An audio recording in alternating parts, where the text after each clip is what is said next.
Welcome to another post covering finance and property news with a distinctively Australian flavour. And today I'm with John Adams once again, and he's still on his gold quest. Hello, John. Hello, sir. How are you going? I'm good, but a little bit outraged. You're a bit wound up, aren't you? I am very wound up. Okay, so we did our earlier post on the whole question of the Australian gold, which isn't in Australia, it's somewhere, maybe in the Bank of England, maybe not. Yes. Right? Yes. And things have sort of moved on a bit, haven't they? Yes. Yes. So tonight, tonight is Monday. The video came out on Sunday. So in the last 24 hours, you've received quite a few communications from people watching the episode. So have I. And one person. So I think in the last episode I talked about how there was a audit of the in terms of Australia's gold in 2013. That was mentioned in the 2014 annual report for the RBA. Details of that audit, certain documentations have been released and were released a couple of years ago based on due to an FOI request.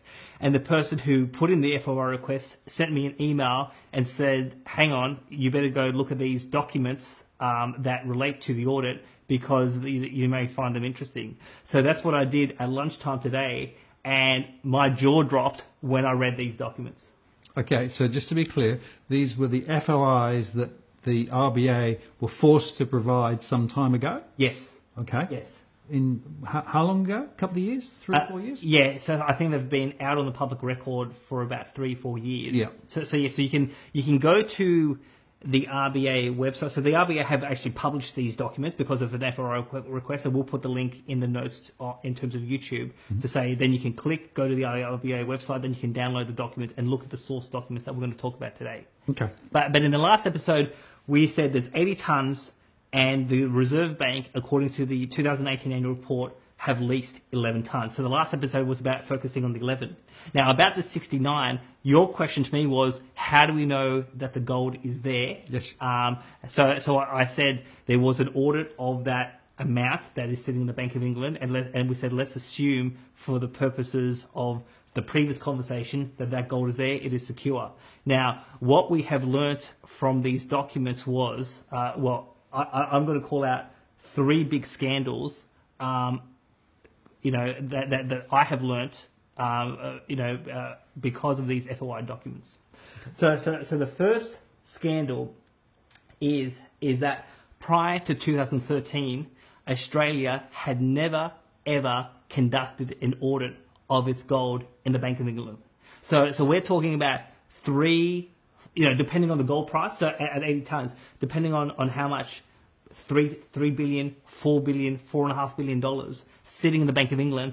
Prior to 2013, we never bothered to check whether the gold was there. It is the people's wealth. It is the people's gold. And our officials, our government, never bothered to see whether our wealth was actually secure. Right. So just to recap, we had the gold in Australia. It went somehow to the UK. Yes. Right? But there was no check to make sure that it has arrived. There was no check to make sure that it was there, and there was nobody going to make sure that it was all okay until it all blew up in 2013. Exactly. Okay. Exactly. So what happened in 2013 that triggered them to think, shit, we need to actually do an audit? It's a bit of speculation here, but I suspect it is because of what happened to the Germans and the kerfuffle over how long it was going to take them to get their gold and whether Western central banks actually have their gold. That was probably the trigger in 2013 to say to the RBA, oh, well, we better actually check to see whether our $3 to $4 billion of 80 tonnes of gold in the UK, whether it's actually there and whether it is sort of secure, and we can because ultimately the Reserve Bank is accountable to the Treasurer, the Cabinet, but also to Parliament. So I don't think anyone in Parliament has ever asked the RBA, what is the state of our 80 tonnes in the UK? Is it secure? When was the last time you checked? But something triggered it, and the only thing I can point to that was red hot at the time was all this commentary about German gold. Certainly the dates work, don't they? Yes. Yeah. So, that seems a reasonably sound hypothesis until somebody provides a better one. Okay, so we've talked about the first ever audit in 2013. I guess the next question has to be, so what were the holding arrangements? So that is a fantastic question. So the second scandal, when I read this documentation was, so there was a communication from an RBA official Tuesday, 9th of July 2013 to the Bank of England. Separately, it would be opportune for the gold safe custody arrangements between the RBA and the Bank of England to be formally clarified, including frequency of any future gold verification checks. Basically what they're saying is that the gold was there, we never checked it, but we never had any formal contract or arrangement with the Bank of England as to what were their obligations to look after our gold, how often we could actually go check the gold, what were the circumstances about in terms of our verifications. There was no agreement. Anyone with common sense, before you put $4 billion in a foreign bank, you're going to have these arrangements sorted out, well documented, clearly established, so that there could be no legal ambiguity. Because imagine if there's a legal dispute, if there's no contract, if there's no arrangements, what legal standing does Australia have? Because we never put the Bank of England on the hook, but some idiot put $4 billion in the Bank of England and never bothered to have any procedures established or any gold verification checks sort of locked in. And now we're saying in 2013, oh, by the way, we're going to come and look at the gold, but we actually need to have a formal agreement now. So if there was no formal agreement, there must have been some sort of implicit agreement. Well, what was that? And what legal enforceability does that agreement have? So, just to be clear, for more than a decade, our gold was sitting in London with fuzziness all around it in terms of the whole question of how it was stored and where it was stored and what access we could get and how we could order it. Exactly. Right. So no agreement. We never checked it. And now we're saying, okay, we want to come check. And we want to come back in the future and check it again. But we need a formal agreement so that we can sort of be clear about what the parameters are. Well, anyone with any two brain cells is going to come up with that agreement before you put a cent in a foreign bank, let alone $4 billion. But it's the Bank of England. You can trust them. That's all right. Well, we're going to talk about the English. So I know, for the purpose of the viewers, you're a dual citizen, so you're English, but you've also got Australian citizenship. But we're going to start talking about the English and their character traits further in the program. Okay. All right. So we've got questions about the fact there was no formal agreement. Okay. That's right. But now we've got this audit actually happening in 2013. Correct. So what were the conditions? What was the basis of the audit? How was it set up? And how was it executed? From the documentation we can ascertain, because again, the results of the audit have not been released. So we don't know what they found and whether the RBA was satisfied with the results of the audit. But what we do know is that the audit happened in September of 2013, but the communication between the RBA and the Bank of England started as early as June of 2013, so almost 3 to 4 months prior to the audit happening. What's the purpose of the audit? The purpose of the audit is to ensure our gold is there. And there are rumors to say that the gold is not there. So you would assume that as you are making an agreement with the Bank of England to audit, that is the paradigm or the context in which you are negotiating in terms of the audit. So there were a few statements that I'm going to read that I thought were very, very interesting and very surprising. So this is a Bank of England official, Saturday, 1 June 2013, saying to the RBA, the workload associated with these visits, as in the audit, combined with the regular operations means that you as in the RBA will need to agree the scope and timing of any inspection with us in advance. Further, there will need to be some constraints around the date, the sample size, the frequency on the overall demand. So yes, we have many tons there. Many other central banks have a lot of gold there. This is a intensive operation. But for them to say we want advance notice, the scope will be limited, the frequency will be limited, the sample size we will control that. That doesn't give me a lot of confidence that this is going to be a genuine check to see whether our gold is there and whether it is secure. So before we even start hopping on the plane to fly to London, the base is saying, hey, if you're going to check this, we're setting the rules of the game.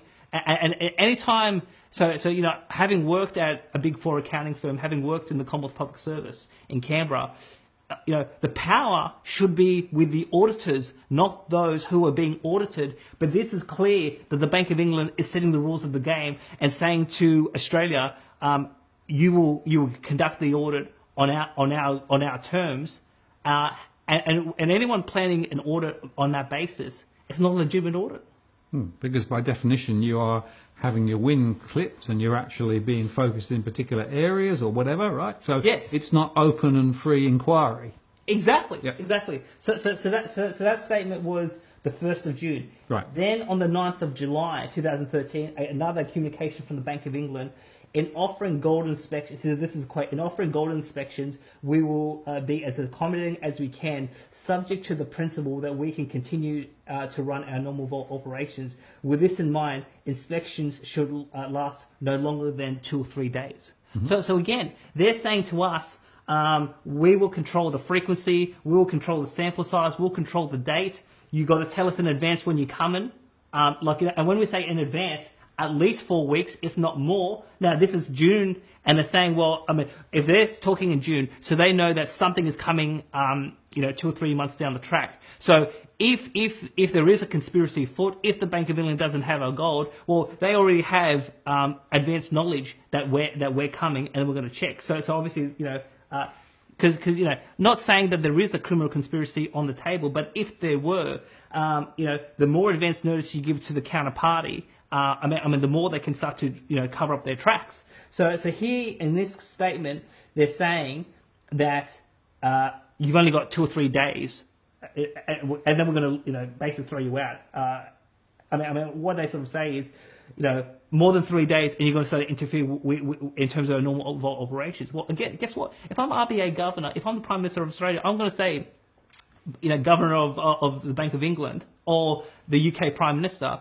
I don't care if you have to take on extra staff. We're going to check our gold, and we don't care if it actually interferes in your vault operations. I mean, you've got to work around. If you want our gold to be stored in your bank, you've got to. We're the customer. You've got to work with us. You can't dictate the terms to us. Mm-hmm. So, but this is official communication from the Bank of England to the RBA. Then, so just to go back a little bit, on the 1st of June 2013, again another very stunning statement. The Bank of England says, quote, I am pleased to tell you that we will now allow inspection of a quote suitable random sample of your bars. So prior to June 2013, no random sample. So again, the Bank of England says you can come check, but we're going to dictate, or you've got to tell us in advance which numbers you want to look at. So again, just imagine a party going to the Bank of England saying, we want to check, 100 serial numbers. Just say the gold's not there. Well, what's the Bank of England going to do before the party comes to check the gold? They're going to call Switzerland. They're going to say, well, we need new bars with these numbers on there, and we ship them to London before they actually walk in the door. And so here they say, now, there will be a random sample, but it must be suitable. Well, again, why is the Bank of England dictating what is suitable, what is not suitable? We should be saying, well, we're going to check whatever we want, or we're going to withdraw our gold and we're going to raise hell in London. But again, this is again a stunning statement from the Bank of England saying we would now allow a random sample. So we've got to talk a little bit more about this because there's more stuff about this random sample which just beggars belief. But what you're saying is that if you take a just-in-time theory, in other words, they could actually just-in-time go and create the gold bars with the numbers that are required. They would have enough lead time to be able to do that. 100%. Right. 100%. So one of the world's foremost gold experts, Jim Rickards, he was in Adelaide last year speaking at a conference, and he said that the biggest refiner in Switzerland produces 20 tons a week. So that's the biggest, but that is only one. So there's multiple gold refiners in Switzerland. So if there are missing serial numbers and the Bank of England needs to scramble, well, depending on how big the sample is, if they need an extra ton, if they need an extra 2 ton to cover their tracks, it's possible with 4 to 8 weeks advance notice to call Switzerland up and saying, get these bars done, put these serious number on there, ship it to us, and when the Aussies or whoever walks in the door and says, where's our gold? It's all here. How many Hollywood movies have we sort of seen this sort of thing? You know, like Ocean's 12, all of that sort of stuff, where you know the burglars are basically, you know, where, you know, the white collar criminals, when they need to cover their tracks, they can scramble at the last minute. The people walk in the door, say, "Where's the money?" It's all there, and basically the people walking in there just have no clue about you know what the other party has actually done.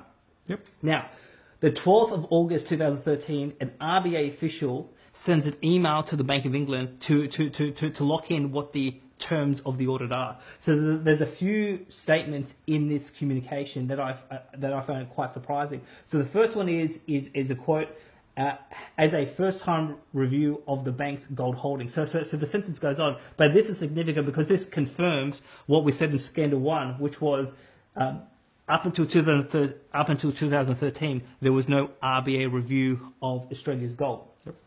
Then this other quote, we will advise the sample bar numbers in advance as per your requirements. So again, we are telling the Bank of England at least a month in advance, these are the numbers we want to look at, produce them for us. Now, if we want to say that everything's above board, maybe the bars are there in the Bank of England vaults. And then all they have to do is just organise the forklift, because they're on pallets, to arrange the serial numbers to be brought out so that the Aussies can look at them. But if they're not there, well, you've just given the counterparty 6 weeks' notice to produce new gold bars with the serial numbers that the Australians wanted. So the audit was two components. One was a non-random sample. So this is a very specific. We want to see these bars with these numbers. Show it. And then there was the random sample component. So on the non-random component, well, you've just given the counterparty 6 weeks to get their house in order. So if they're not there because they've been melting them down, they've been leasing, they've been doing all sorts of things with Australia's gold, you've just given the Bank of England enough time to cover their tracks, which again is just, you know, it beggars belief that the RBA could have done that. But then then later on, in terms of the random component, now there was an agreement between the RBA and the Bank of England as to how many bars would be included in the random sample. Now, the number of bars was blocked out. So there was quite a few sentences blocked out when the FOI request was released. In terms of the documentation from the RBA. So how many bars was in the random sample, we don't know, because that specific number was basically blocked out. It could be, just say it's 50 bars. We're going to randomly select 50 bars, and we want to watch you walk into the vault, get those bars, wherever those bars are, and then bring them back, and then weigh them so we can check that the bars are there, the gold is real, it is the weight, and we can be sure that without any advance notice, our gold is secure because we've done this random sample. So this to me seems like a sensible audit procedure. But the shocking thing comes 2 weeks later from the Bank of England. This official says, quote, we are fine with the details below, but as mentioned before, would remind you that the number X bars will need to be chosen from similar areas to the bars we are working with. Now, there's two ways to read this statement. The first one is that the Bank of England could be saying, because of, I mean we got a lot of, 69 tons is like, well, in terms of 15 kilo bars, I mean, you're talking about a lot of bars.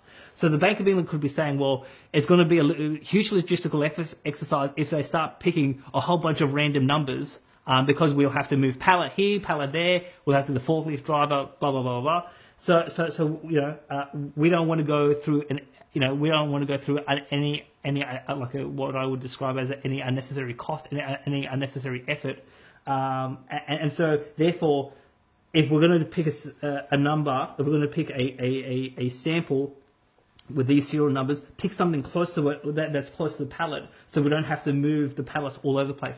That's one interpretation. My interpretation from that is that the Bank of England is saying to us, pick. So we know, because of the non-random component, we know what the numbers that they want to look at, and they're saying pick bars with similar numbers from the similar area. Now, and you can do your random sample from that. Well, that's not random. What the Bank of England could be saying to Australia is, do your audit in this part in terms of your gold holding, and we're going to give you basically a small window because it's on the same pallet, and you can pick whatever you want from that. But again, if the Bank of England is up to some sort of shenanigan, they can anticipate the likely request for the random sample because they're saying you've got to work in a similar area. So they're basically going to say we're going to ensure that every serial number in this area is basically secure, so that they can then just randomly pick whatever they want from this number. But that's not the point of the audit. The point of the audit is to ensure that this conspiracy of melting gold down is not happening, and to really prove that, you need a genuine random sample. And it's a random sample that the Bank of England has no forewarning about. You just have got to walk in there and saying, okay, I want this number, that number, this number. Go get it for me, and I don't care how long it's going to take. I'm just going to wait here until you produce it. Yeah. But this is this was the pre-agreed detail between the Bank of England and the RBA. And to be honest, the RBA went off and did the audit. And I'm just thinking, if I'm the RBA governor, or if I'm Prime Minister, and I'm getting that the auditee is setting these terms to me, I mean, this is a joke. How can anyone be assured that the gold is there? Yep, doesn't seem very reliable as a process, does it? And as you say, could definitely be rigged if that was the intent. If the gold is missing, and the Bank of England needs to create new bars so that they can cover their tracks, how easy for that process to happen? So we've got a video for viewers to see how easy it is to create a new 1 kilo bar of gold. This is gold sponge being put into a crucible. Now this crucible is going to go into the furnace, and the gold sponge is going to melt, and we're going to pour out a pure gold bar. Now we're going to put this crucible in the furnace. This is a gas-fired furnace, gas and forced air. And this furnace is burning at about 2,000 degrees. Between 1,800 and 2,000 degrees Fahrenheit.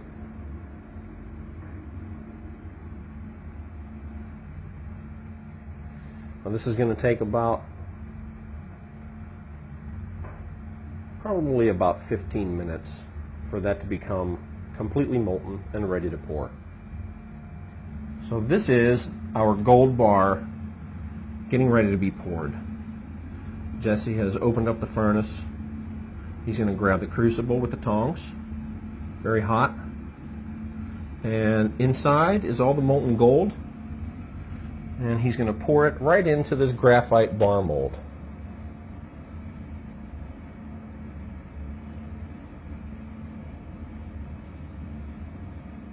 And there we have a red hot, pure gold bar. We're going to let it cool for a second, and we're going to tip it out of the bar mold.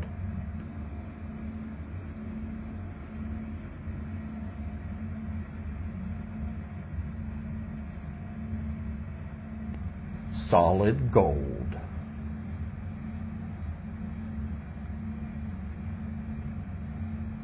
Well, that was pretty easy, wasn't it? It's pretty easy. I mean, look, so you can produce 1 bar of gold in 15 minutes.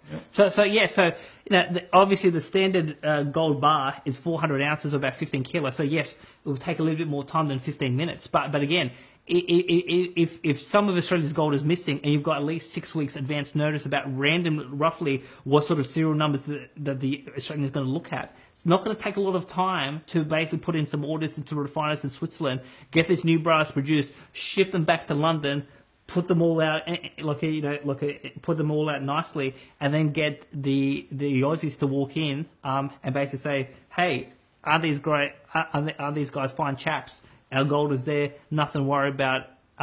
We'll come back to the RBA governor saying it's all good." We can show from this, so we don't know what they found because the results isn't clear, but we know that the audit was completely flawed because of the conditions and the agreements and the communications that led up to the audit, and they basically gave the Bank of England enough time to rig the sample. So if the sample were, it could all be above board, and they're just doing this purely for efficiency and for logistical purposes. With the 69 tonnes that we think is sitting there, the question is, could the English be cheating Australia? Now, I mean, you may have a view, you sort of conflict. We're British, come on. We don't do that. So I found a particular article that was published in 2016 on the conversation that talked about the English have a long history of being very secretive, and obviously you are born English. So I think, to be fair to the English, I mean where I think the gross secrecy happens in English culture is in the elites. So the royals, the aristocrats. What happens in the City of London, etc. I mean, there's been a culture, and this particular article, we'll put up the image on the screen. Britain's obsession with secrecy goes back to the Tudors and to a tension developed between state, which suspected and feared the very idea of the public and its opinions, and which considered espionage, suppression, and censorship as vital. And when we say the state, we are talking about the English state, the British state, and the press and the public sphere, which sought to know not only how, but also why decisions were made on their behalf and who stood to gain from them. So again, I don't want to cast wide aspersions on the English population in general, but there is a pattern over centuries that the elites, if they're involved in something secret, that they will keep it quiet. Looking at British society, English society, it's not that far-fetched to say if there is a conspiracy at the Bank of England that they couldn't keep it quiet. It could well be, particularly given the history of the English people, and yet the audit that we conducted of the Bank of England was so flawed. People watching this episode may email the Reserve Bank and say, I demand you release the results of the audit. I want to see what you found. And they could do it. But we know that we gave the English enough time to rig the sample that the audit results mean nothing. So again, the more you look into this gold issue, it's a completely sleeper issue. And with all of this stuff going on, I mean, surely logical sense is now, let's find what's happened to this 11 tonnes that's been leased, which we talked about in the last episode, and let's get the 80 tonnes out of the UK back into our vaults in Sydney so we can be secure that our people are controlling our people's wealth.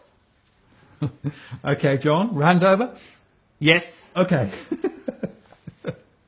Well, it certainly makes you think, I have to say. I mean, two closing comments, right? The first is, it was the RBA who had the opportunity to do the audit, and they clearly screwed up. Yep. Right? They were played. Like a violin. Yeah, exactly right. Okay. First point. Second point, I don't understand why they haven't released the results of the audit. Because surely if the gold was there, they'd have nothing to declare other than the gold is there. So to the best of my knowledge, I spoke to the person who issued the FOI request. I spoke to him this afternoon. To the best of his knowledge, the results are not clear. So it could well be the RBA found something that they don't want the public to know, and they've worked out some quiet arrangement with the Bank of England to fix everything up. Or it could be everything above board. And the question is, well, why won't you release them? But even if they do release them, they gave the Bank of England sufficient time. So the basis of the audit begs the question as to, even if they said it was fine, you wouldn't know whether it was fine or not. 100%. Yep. Okay. So we need to write to the RBA and say it's time for another audit, chaps. It is interesting you should say that. So the person who put in this FOI request, he communicated, now I haven't verified this, but what was communicated to me this afternoon was that it is understood that in this financial year, the Reserve Bank will be doing a new audit. Mm-hmm. Now, the RBA hasn't said anything recent publicly that they are doing an audit, but apparently, according to documents released a few years ago, they said something along the lines of financial year 2018-19 will be the next time they conduct the audit. Well, rather than having a negotiation with the Bank of England, we just need a team of Aussies to basically, we think about Gallipoli and we storm the trenches. We need to storm the Channel, get into London without any phone call and just saying, we're here, these are the serial numbers, produce them right now, or we're going to say you've defaulted on our obligation, on your obligation to hold our gold. Right. So it sounds as though it needs to be a little more methodical than last time to be useful. Absolutely. Right. John, thank you very much. Very interesting session, very interesting discussion. I don't think we've heard the end of this yet. There is a lot more to come, I think. Thank you, John. So there you go. More on the quest for gold. And I have to say, the more I hear about it, the less comfortable I become. Thank you very much for watching. Do leave a comment or a question. And of course, feel free to support our efforts via Patreon, the links below. I'm Martin North from Digital Finance Analytics. Thanks for watching, and we'll see you next time.